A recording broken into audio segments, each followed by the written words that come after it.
हर हर महादेव दोस्तों, इस वीडियो के माध्यम से जानेंगे महाशिवरात्रि के बारे में। क्या है महाशिवरात्रि का महत्व, क्या है कहानी, इस दिन क्या करना चाहिए, क्या नहीं करना चाहिए। महाशिवरात्रि हिंदू धर्म का एक प्रमुख त्योहार है। यह पर्व फाल्गुन महीने के कृष्ण पक्ष की चतुर्दशी को मनाया जाता है। इस दिन भगवान शिव और माँ पार्वती की पूजा की जाती है। मान्यता है कि इस दिन दोनों का विवाह हुआ था। महाशिवरात्रि से जुड़ी कुछ खास बातें। इस दिन शिव मंदिर में भव्य आयोजन होते हैं। शिव मंदिरों को फूलों और लाइटों से सजाया जाता है।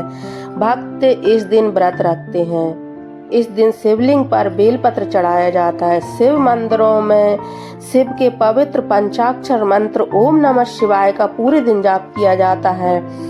भक्त शिव चालीसा का भजन करते हैं, शिव की स्तुति करते हैं। इस दिन शिव और उनके नृत्य तांडव के बारे में भी बताया जाता है। इस दिन शिव और शक्ति के मिलन का जश्न मनाया जाता है। मान्यता है कि इस दिन महादेव ने समुद्र मंथन के दौरान निकले जहर को पीकर दुनिया को अंधकार से बचाया था। इस दिन शिव के माध्यम से अपने जीवन और दुनिया में अंधकार और अज्ञानता पर विजय पाने की कामना की जाती है। महाशिवरात्रि की कथा। एक बार पार्वती ने भगवान शंकर से पूछा, ऐसा कौन सा श्रेष्ठ तथा सरल व्रत पूजन है जिससे मृत्यु लोक के प्राणी आपकी कृपा सहज ही प्राप्त कर सकते हैं। उत्तर में शिव जी ने पार्वती जी को शिवरात्रि के व्रत का विधान बताकर यह कथा सुनाई। एक गांव में एक शिकारी रहता था। पशुओं की हत्या करके वह अपने कुटुंब को पालता था। वह एक साहूकार का ऋणी था, लेकिन उसका ऋण समय पर ना चुका सका। क्रोधवश साहूकार ने शिकारी को शिव मठ में बंदी बना लिया। संयोग से उस दिन शिवरात्रि थी। शिकारी ध्यान मग्न होकर शिव संबंधी धार्मिक बातें सुनता रहा। चतुर्दशी को उसने शिवरात्रि की कथा भी सुनी। संध्या होते ही साहूकार ने उसे अपने पास बुलाया और ऋण चुकाने के विषय में बात की। शिकारी अगले दिन सारा ऋण लौटा देने का वचन देकर बंधन से छूट गया। अपनी दिनचर्या की भांति वह जंगल में शिकार के लिए निकला, लेकिन दिन भर बंदी गृह में रहने के कारण भूख प्यास से व्याकुल था। शिकार करने के लिए वह एक तालाब के किनारे बेल वृक्ष पर पड़ाव बनाने लगा। बेल वृक्ष के नीचे शिवलिंग था जो बेल पत्रों से ढका हुआ था। शिकारी को उसको पता न चला। पड़ाव बनाते समय उसने जो टहनियां तोड़ी वे संयोग से शिवलिंग पर गिरी। इस प्रकार दिन भर भूखे प्यासे शिकारी का व्रत भी हो गया और शिवलिंग पर बेलपत्र भी चढ़ गया। एक पहर रात्रि बीत जाने पर एक गर्भिणी मृगी तालाब पर पानी पीने पहुंची। शिकारी ने धनुष पर तीर चढ़ाकर ज्यों ही प्रतिज्ञा खींची। मृगी बोली, मैं गर्भिणी हूँ, शीघ्र ही प्रसव करूंगी। तुम एक साथ दो जीवों की हत्या करोगे तो ठीक नहीं है। मैं अपने बच्चे को जन्म देकर शीघ्र ही तुम्हारे सामने प्रस्तुत हो जाऊंगी, तब तुम मुझे मार लेना। शिकारी ने प्रतिज्ञा ढीली कर दी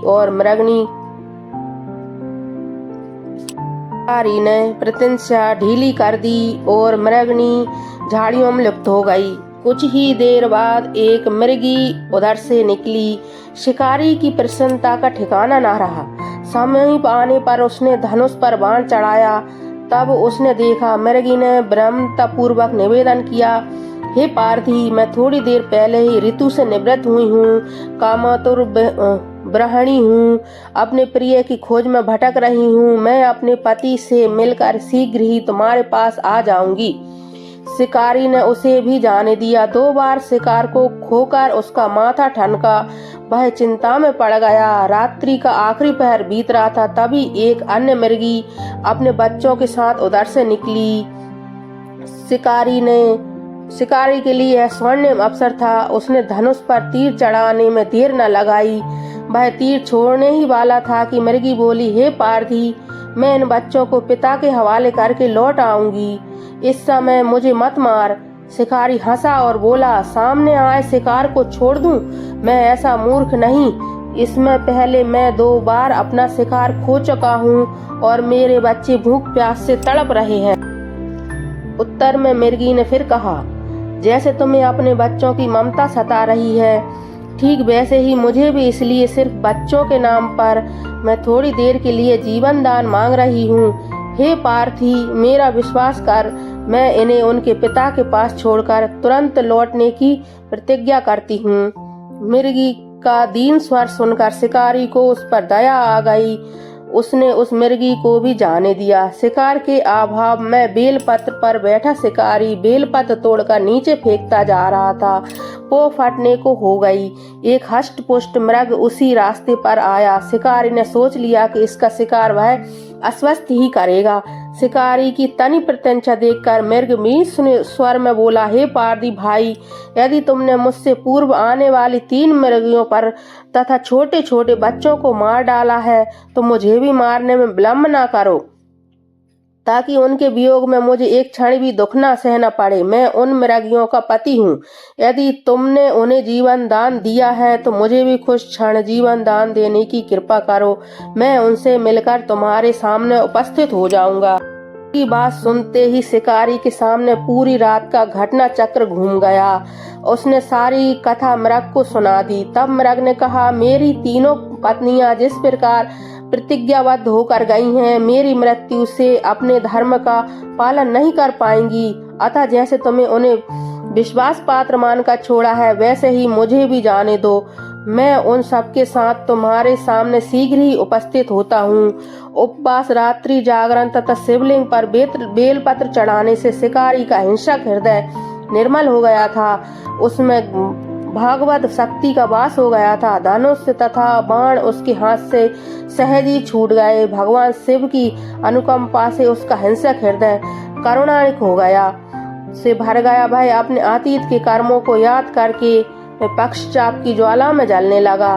थोड़ी ही देर बाद मृग सहपरिवार शिकारी के समक्ष उपस्थित हो गया ताकि वह उनका शिकार कर सके, किंतु जंगली पशुओं की ऐसी सत्यता, सात्विकता एवं सामूहिक प्रेम भावना देखकर शिकारी को बड़ी ग्लानि हुई। उसने नेत्रों से आंसुओं की झड़ी लग गई। उस मृग परिवार को न मारकर शिकारी ने अपने कठोर हृदय को जीव हिंसा से हटा सदा के लिए कोमल एवं दयालु बना लिया। देवलोक से समस्त देव समाज भी इस घटना को देख रहा था।